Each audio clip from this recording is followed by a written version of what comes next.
Hey, what is up, guys? So I got something pretty cool to share today, and it is the Super Heavyweight Samurais. Now, I played this deck for a while, and I think, after playing it with the new support, I think they're definitely a little bit more viable. I don't think they're on the same level as Ignites, or they have the same speed as Necros, but they're a fun little deck, and with the new support, they can compete against the meta, but they lack consistency. If there was a card that didn't count as like a spell that searched them out, maybe a monster that searched them out, they would be pretty cool. But anyways, that new card, Nusa 2 over here, you can see the effect over here, so I can tribute it. As long as I have no spell trap cards in my graveyard. So I guess you can kind of play around with cards like Breakthrough Skill that, can technically be banished. But for the most part, I get to actually take away one of my opponent's back row. And on top of that, he's level 10 that can just special summon, so it kind of works well with Tragodia. Maybe if they, happen to stay on board, I can exceed and make like a really good rank 10. Anyways, I'm playing this on super meta. Basically, Clown Blade Turbo is taking over in OCG. Pretty much everything plays it. He tries to go for a Planetella Knight, Platomos over here, and I'm able to go ahead and Yuki Usagi the fact of that. And that deals with that combo pretty nasty over here. But I'm actually using the Super Heavyweight Soulbing Cannon, which actually negates his other card that he brought out, which was the Heroic Champion 1000 Blades. His little engine is basically ruined. It's countered, essentially, by the Super Heavyweight Samurais, which I think is kind of funny. But over here, you can definitely see that they can do work. I mean, Benkei gets out too much attack, and if he's negating anything, I can negate anything that targets him, anything during the battle phase, during the damage step.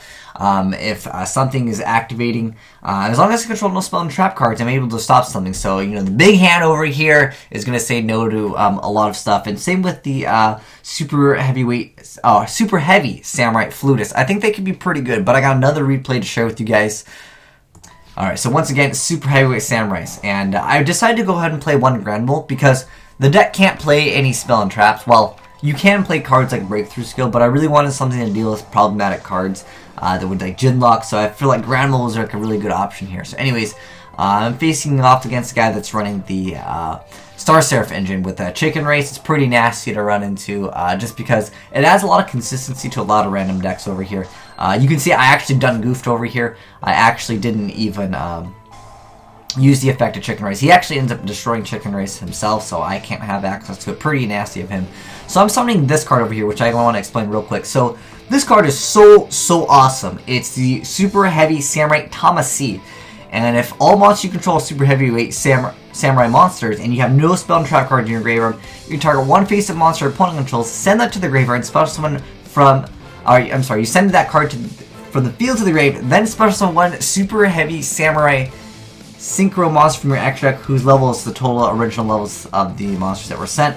It's treated as a synchro summon. You can only use this effect of him once per turn. But what's really cool is you can actually bring out two cards as of right now. Unless they get new support, you can get the Suiten Dojiji or you can get the Super Heavy Samurai Warlord Susanoo.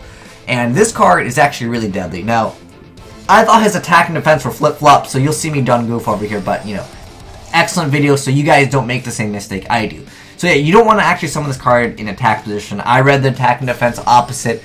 You're supposed to summon this card in defense mode.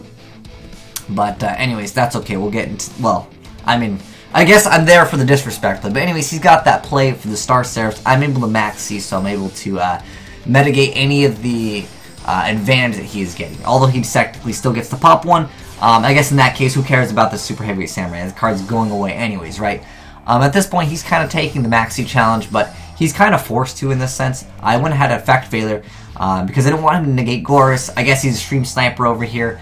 He negates that with Cyber Infinity Dragon for me to pop the one back. He didn't want me to get a Call of Haunted. Anyways, I synchro up and I take his card. And this card, when it comes out, I think you guys saw it previously. I find this card to be so awesome. So when it is special summoned, or I'm sorry, when it's synchro summoned, well, you have no spell and trap cards in your graveyard. You get to destroy all spell and trap cards in your opponent controls. That's really good. That's face up and face down, so I'm able to get rid of everything. And on top of that, I'm able to attack over the monster, and I had too many cards in my hand. And at this point, he's basically at this game state where, I mean, I've got 11,000 life points because he's healed me up. And on top of that, he's actually been paying life points with Chicken Race. Now, keep in mind, guys, I can't do any damage to him because he controls Chicken Race. I can get rid of Chicken Race later. The way I would rather utilize it right now is to just get as much card advantage as I possibly can. Potentially also setting up a field where I don't really care what he has, and I can just negate anything that's activating their damage step, anything that can get rid of my 6 Samurai. So he goes for Ouroboros over here, and he's going to go ahead and get rid of them. I go ahead and Flutus. I can negate the effect of Ouroboros and destroy it. Now he gets rid of Cyclone, but I don't care. He goes to his own graveyard, but I have no spell and traps.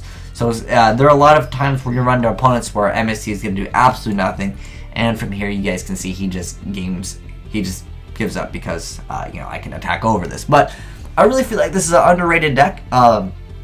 Still kind of working on the deck profile. I'll give it to you guys after I do some more testing myself on it. But I feel like it's a really great underrated deck. It's fun and it is budget friendly from what I know. Unless, of course, some of these cards that we're not getting yet in the TCG are like secret rare, then at that point, good luck. But I still think it's a fun deck. I don't think, like I said, they can compete with some of the other meta stuff that's coming out because they lack the ability to search. So that can be a consistency issue that they have. But I really like the utility they have. Again, if you're playing against a lot of decks that just summon like a level 4 turn 1, you can synchro up, get a big monster out that has 25 defense, and it doesn't get wrecked by Mirror Force, and you get to pop all the back row anyway, so who cares about Mirror Force and Deep Prison. But pretty cool archetype. But I'd like to know, guys, what do you think of heavyweight samurais? Is there any other crazy combos that I was unaware of that work relatively well in this archetype? But anyways, thanks for watching, guys. Asian Eyes signing out.